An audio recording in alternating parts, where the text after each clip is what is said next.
नमस्कार. मी ॲस्ट्रोलॉजर सौ कल्याणी कुलकर्णी म्हणजेच तुमचे ॲस्ट्रो दोस्त के के. नक्षत्र ज्योतिषमध्ये तुम्हा सर्वांचे स्वागत आहे. आपण पाहत आहोत 2026 हे वर्ष 12 राशींसाठी कसे असेल. मेष आणि वृषभ राशीनंतर आता आपण पाहूया राशीचक्रातील तिसरी राशी म्हणजेच मिथुन राशी. प्रत्येक ग्रहाचा परिणाम त्याच्या कारकत्वानुसार आपल्या जीवनावर होत असतो. आजची राशी मिथुन व तिचा स्वामी बुध ग्रह आहे. बुध ग्रह म्हणजे बुद्धीचा कारक. कुंडलीमध्ये बुधाची स्थिती कशी आहे त्यावरून आपण जातकाचा बुद्ध्यांक कसा असेल हे साधारणतः कळते. त्याला इतर ग्रहांची पण जोड असते. चला तर मग पाहूया 2026 या वर्षात मिथुन राशीच्या लोकांच्या जीवनात काय घडामोडी घडणार आहे. मृग नक्षत्राचे तिसरे व चौथे चरण, आर्द्रा नक्षत्राचे 4 चरण आणि पुनर्वसू नक्षत्रांचे पहिले 3 चरण असे 9 चरणांनी मिळून मिथुन राशी तयार होते. मिथुन राशी ही आकाशात दिसणारे नवरा बायकोचे जोडपे अशी आहे. पुरुषाच्या हातात शारीरिक सामर्थ्यदर्शक गदा नावाचे आयुध आहे, तर स्त्रीच्या हातात वीणा हे संगीत कलादर्शक तंतुवाद्य आहे. त्यामुळे शारीरिक बल आणि संगीतनेता कला प्रेम यांचे प्रतीक मिथुन राशी आहे. मिथुन राशी ही वायुतत्वाची राशी असल्यामुळे या राशीत बुद्धिमत्ता हा ठळक गुण असतो. ही द्विस्वभाव राशी असल्यामुळे मिथुन राशीचे लोक सतत द्विधा मनस्थितीत असतात. चला तर मग पाहूया मिथुन राशीसाठी जानेवारी ते मार्चच्या दरम्यान ग्रहस्थिती कशी असेल. आरोग्याचा विचार केला तर आरोग्याच्या दृष्टीने मिश्र स्वरूपाचा काळ राहील. जानेवारीच्या मध्यात रवी, मंगळ, बुध, शुक्र हे सर्व ग्रह मकर राशीत युती करणार आहे आणि मंगळ, बुध, शुक्र हे ग्रह अस्तंगत होतील.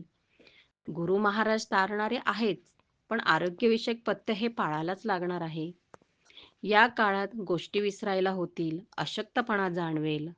वाहन चालवताना सांभाळून चालवावे, नियमांचे उल्लंघन करू नये. पुढे पाहूया आर्थिक स्थिती कशी असेल. नोकरीत उत्तम संधी मिळतील. व्यावसायिकांसाठी चांगला काळ आहे.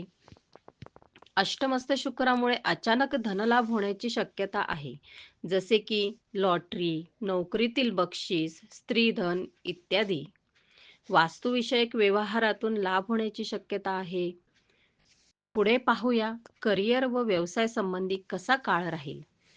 उत्तरार्धात बुध व शुक्र ग्रहांचे भ्रमण तुमच्या कुंडलीच्या भाग्यस्थानातून होईल. बुध शुक्राची भ्रमणे गुरु भ्रमणाला उत्तम साथ देतील. तरुणांमध्ये उत्साह वाढेल. परदेश गमन योग आहे. स्पर्धा परीक्षेत यश मिळण्याची शक्यता आहे. कौटुंबिक सौख्य साधारण राहील. जानेवारीच्या मध्यात संततीविषयी काळजी घ्यावी. वैवाहिक जीवनात छोट्या मोठ्या कुरबुरी राहतील, पण उत्तरार्धात वैवाहिक जीवनात आनंदी वातावरण असेल. लांबलेले विवाह जमण्याची शक्यता आहे. चला पुढे पाहूया एप्रिल ते जूनच्या दरम्यान आरोग्य कसे असेल. या काळात आरोग्य चांगले राहील, फक्त बाहेरचे खाणे टाळावे.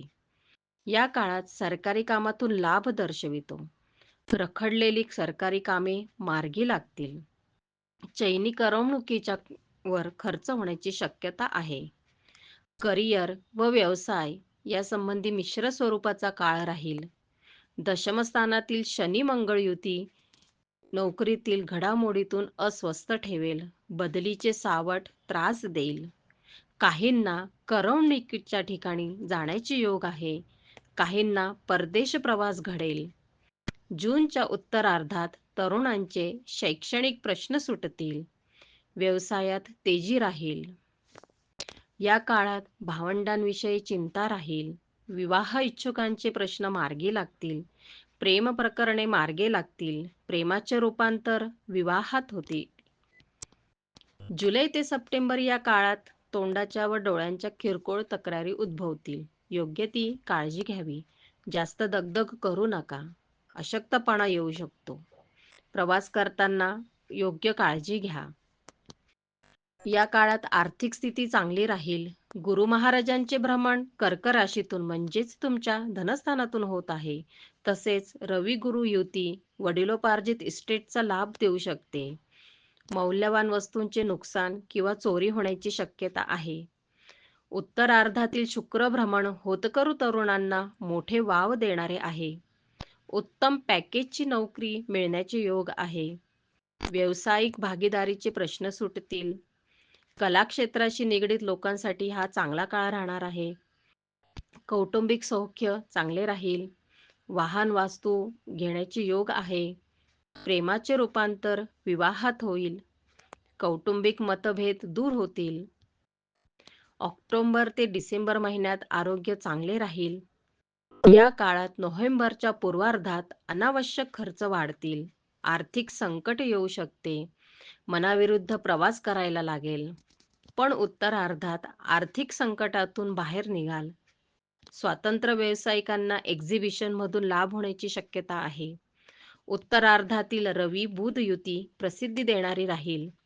या काळात कौटुंबिक जीवन चांगले असेल. तरुणांचे विवाह ठरतील. घरामध्ये शुभ कार्य घडतील. नवविवाहितांसाठी अपत्य लाभ होण्याची शक्यता आहे. घरात सुवार्तांचा भर राहील.